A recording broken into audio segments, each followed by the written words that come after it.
Täna toimub siin konverents Meedia ja äri. Kohe läheme uurime osalejatelt, kas Eesti ajakirjanikku saab ära osta. Kui palju on Eesti ajakirjandus mõjutatav rahast? Ma arvan, et nagu igasugune äri, kui võtta ajakirjandust kui äri, on mõjutatud sellest, kui hästi või halvasti tal läheb. Seega rahast on ajakirjandus mõjutatud otseselt.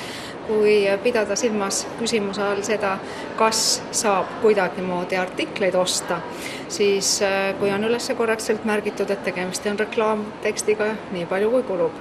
Kui aga on tegemist sõltumatu ajakirjandustööga, siis ma väga loodan, et ei. Aga kas Eestis on meil täheldada seda, et on artikleid ostetud? Ma arvan niimoodi, et viimastel aastatel on asi läinud selles mõttes paremaks. Vahepeal oli üsna palju PR-firmade poolt toodetud tekste, kus ei olnud ära märgitud, et see tegelikult on nii-öelda tehinguga või kokkuleppega saavutatud tekst. Et see piir on mõneti kaunikesti delikaatne, kust algab ühe tippjuhi kirjutatud tekst, mille tegelikult on tootnud PR-firma või ka ettevõttejuhi tekst. Kui see sisaldab olulist informatsiooni, avalikkusele vajalikku, siis küsimus, et kas selle eest on makstud raha või mitte, kerkib tegelikult üles, aga kas ühist vastust sellel on teine küsimus. Põhimõtteliselt mina seda õigeks ei pea, et ei ole ära märgitud või viidatud, et tegemist on tellitud ja ostetud tekstiga.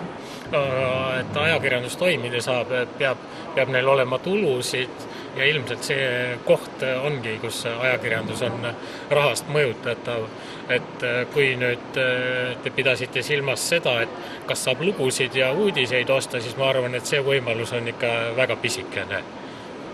No küsimus on nii fundamentaalne, et sellele saab vist vastata ühe sõnaga palju, sest aga ma just pean silmas seda raha, mis läheb lehtede ja muu ajakirjandustoodete tootmiseks, aga kui sa tahad teda vägivaldselt mõjutada nii-öelda altkäemaksu põhimõttel, siis ma arvan, et Eesti ajakirjandus on nüüd üks puhtamaid maailmas, kus raha eest head artiklit, head promo ajakirjanikud osta ei saa. No ma arvan, küllap kindlasti on. Tähendab mitte niivõrd ajakirjanik, kuivõrd ajakirjandus ise. Kõik ju sõltub rahast ja kui me räägime, et nüüd täna me räägime meediast ja ärist, siis nagu juba esimeses poolest täna välja tuli, meedia on siiski ka suur äri ja äri, see on raha. Aga kas te usute artiklite ostmisesse? Ei, ma ei usu. Ma olen ise olnud 35 aastat ajakirjanik, alati olnud aus ajakirjanik ja ma arvan, et kõik ajakirjanikud on samasugused või tähendab, ma tahaks seda väga loota.